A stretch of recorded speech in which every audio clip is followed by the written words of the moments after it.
दोस्तों, विदेशी कंपनियां भारत सरकार के PLI स्कीम और भी अलग अलग स्कीम के जरिए भारत में प्लांट सेटअप करना चाहती है। अब तक बहुत सी कंपनियां सरकार के पास अपना प्रपोजल सबमिट कर चुकी है, जिसमें उन्होंने अपना इन्वेस्टमेंट प्लांट, प्रोडक्शन, मैन्युफैक्चरिंग सबके बारे में बताया है। अगर सरकार को उनका प्रपोजल पसंद आएगा तो उसे अप्रूवल दिया जाएगा। अभी की बड़ी खबर यह है कि इजराइल की chip maker company tower semiconductor इसने भारत सरकार के पास एक प्रपोजल सबमिट किया है। इजराइल की ये कंपनी $8 बिलियन की लागत से भारत में चिप मैन्युफैक्चरिंग प्लांट सेटअप करना चाहती है। वहीं जिस स्कीम के जरिए ये कंपनी भारत आना चाहती है उसकी टोटल वैल्यू $10 बिलियन है। तो इजराइल की ये चिप मेकर कंपनी बड़े पैमाने पर भारत में इन्वेस्टमेंट करने को तैयार है। तो चलिए जानते हैं कि इस कंपनी का पूरा प्लान क्या है, कैसे ये भारत में अपना सेमीकंडक्टर प्लांट सेटअप करेगी और क्या भारत सरकार इसे अप्रूवल देगी। स्वागत है आपका VS मोटिवेशन के एक और वीडियो में। मैं हूं विकास। दरअसल दोस्तों, अक्टूबर 2023 में टावर सेमीकंडक्टर के CEO और भारत के ministry of state for electronics and IT Rajeev Chandrasekhar के बीच में एक पार्टनरशिप किया गया था। एक रिपोर्ट के अकॉर्डिंग इजराइल की ये कंपनी 65 नैनोमीटर और 45 नैनोमीटर के चिप बनाना चाहती है। इन चिप्स की demand automotive industry, electronic industry और भी कई सेक्टर में है। कंपनी का कहना है कि वो भारत में नया प्लांट सेटअप करके इन चिप्स की मैन्युफैक्चरिंग करेगी और डिमांड के अकॉर्डिंग अलग अलग देशों में सप्लाई भी करेगी। भारत में प्लांट सेटअप करने के कई रीजन है। पहला तो ये कि गवर्नमेंट से डायरेक्ट सपोर्ट मिल रहा है, यानी कि कंपनी को गवर्नमेंट से परमिशन लेने के लिए ज्यादा प्रॉब्लम नहीं होगा। दूसरा ये कि भारत में मैन्युफैक्चरिंग कॉस्ट सबसे कम है, यहाँ वर्कर्स आसानी से मिल जाएंगे। और तीसरा ये कि विदेशों में एक्सपोर्ट हो या ना हो, लेकिन भारत में इस चिप्स की डिमांड काफी ज्यादा है, जिससे वो मार्केट में अच्छे से सेल कर पाएंगे। उन्हें किसी इंटरनेशनल मार्केट की जरूरत भी नहीं पड़ेगी और सेमीकंडक्टर इंडस्ट्री में ये कंपनी आगे निकल जाएगी। आपको बता देगा इसके इजराइल और भारत का रिलेशनशिप ऑलरेडी पहले से काफी अच्छा है। दोनों देशों के बीच का जो ट्रेड है वो लगातार बढ़ता जा रहा है। अभी फिलहाल भारत में एक भी ऐसी मैन्युफैक्चरिंग प्लांट नहीं है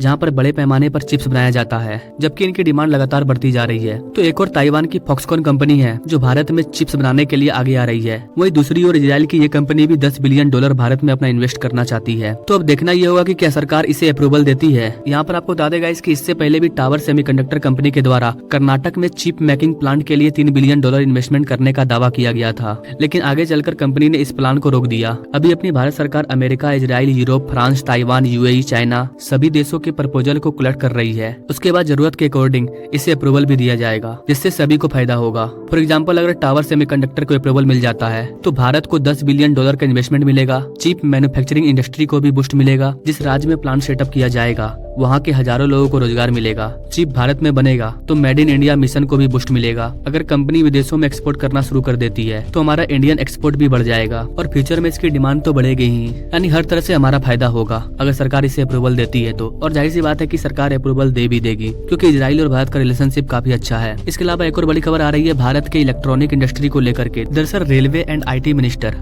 अश्विनी वैष्णव का कहना है कि अगले कुछ सालों में भारत का जो इलेक्ट्रॉनिक प्रोडक्शन वैल्यू है वो $300 बिलियन को हिट कर जाएगा, जिसमें से $100 बिलियन सिर्फ एक्सपोर्ट वैल्यू होगा। अश्विनी वैष्णव का दावा है कि जिस तरह से manufacturing, transportation, development projects, industry, इन सभी सेक्टर पर जोर दिया जा रहा है, उससे आने वाले कुछ सालों में भारत $100 बिलियन का इलेक्ट्रॉनिक आउटपुट सिर्फ विदेशों में एक्सपोर्ट करेगा, जो कि पूरी तरह से मेड इन इंडिया होगा। अभी अपने प्यारे भारत का इलेक्ट्रॉनिक सेक्टर को लेकर के जो भी टारगेट सेट किया गया है वो काफी रियलिस्टिक है, यानी कि इसे आसानी से अचीव किया जा सकता है। तो गाइस, ये थी इजराइल की टावर सेमीकंडक्टर कंपनी की पूरी जानकारी, जो कि भारत में $8 से $10 बिलियन इन्वेस्टमेंट करना चाहती है और अपना मैन्युफैक्चरिंग प्लांट सेटअप करना चाहती है। आपको क्या लगता है गाइस, इजराइल के इस कंपनी को इंडियन गवर्नमेंट अप्रूवल देगी और क्या देना चाहिए? आप क्या सोचते हैं गाइस इसके बारे में? अपने राय कमेंट बॉक्स में जरूर दीजिए और ऐसे लेटेस्ट अपडेट के बारे में जानने के लिए हमारे चैनल से जरूर जुड़िए। Not thank you for watching. मिलते हैं अगले वीडियो में एक नई जानकारी के साथ। तब तक के लिए जय हिंद।